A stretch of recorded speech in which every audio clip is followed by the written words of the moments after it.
Ladies and gentlemen, Media Inside. La chronique hebdo, média et digital de Croner Radio. Terence Derieux. Au moment où Donald Trump retrouve son bureau ovale au numéro 1600 de Pennsylvania Avenue, c'est tout Hollywood qui retient son souffle.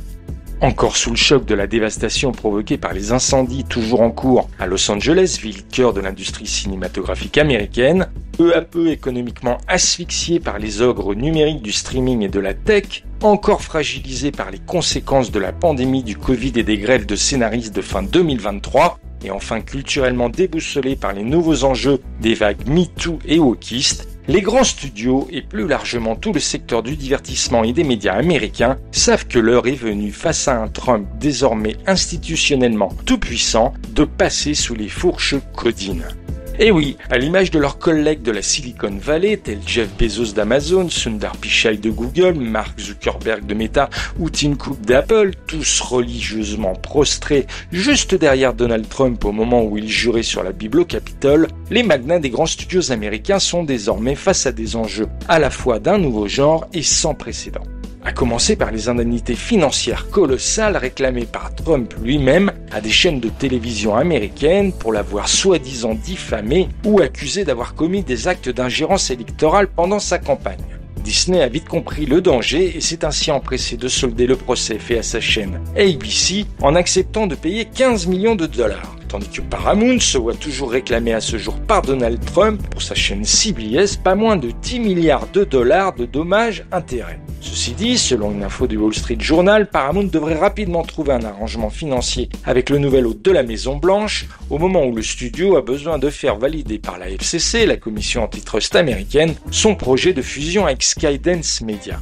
Car c'est un autre enjeu clé pour Hollywood avec le nouveau mandat de Trump, celui de la consolidation du secteur des médias, qui s'effondre peu à peu, victime, comme nous le disions en préambule, des nouveaux usages numériques et du streaming. Avec la FCC à sa main, Trump aura ainsi droit de vie ou de mort sur toute opération de regroupement entre les studios, qu'il s'agisse précisément de la fusion Skydance-Paramount, ou potentiellement celle d'un NBC Universal avec Warner, ou encore celle d'un Charter avec Comcast, susurré ici ou là, à l'instar de la fusion Time Warner AT&T, précisément possible parce qu'autorisée par Trump, alors au pouvoir en 2017. Après la FCC de Biden peu favorable à ce type d'opération, l'inquiétude est que la FCC de Trump soit paradoxalement peut-être encore moins favorable à toute opération de consolidation média. Une autre inquiétude pour Hollywood est que l'hostilité de Trump puisse influencer les décisions politiques concernant l'industrie du divertissement, avec une possibilité que Trump ne soutienne pas les initiatives visant à renforcer le secteur, comme l'augmentation des crédits d'impôt pour le cinéma en Californie.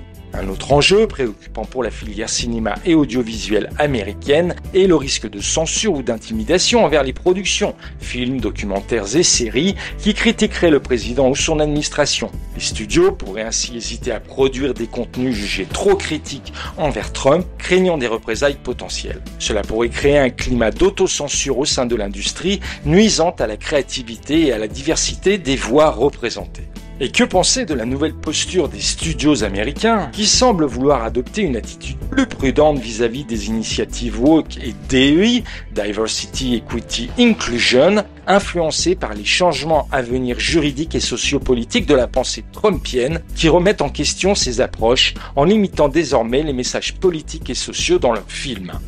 Enfin, Hollywood ne peut que regarder de façon tout aussi inquiète que circonspecte la nomination par Donald Trump de Sylvester Stallone, Mel Gibson et Jon Voight en tant que, tenez-vous bien, ambassadeurs spéciaux à Hollywood. Donc les principaux interlocuteurs du président pour représenter la filière avec pour objectif, je cite, d'en ramener l'excellence au premier rang. Bref, pour toute cette industrie américaine du cinéma, de la télévision et du streaming qui soutient plus de 2,7 millions d'emplois, dynamise plus de 240 000 entreprises et qui pèse plus de 80 milliards de dollars annuels, c'est bien une période de Make Great Again, tout aussi incertaine que dangereuse, qui s'ouvre. Media Inside. Terence Derieux, tous les mercredis à 7h45 et 19h45 et à tout moment en podcast. Cronerradio.fr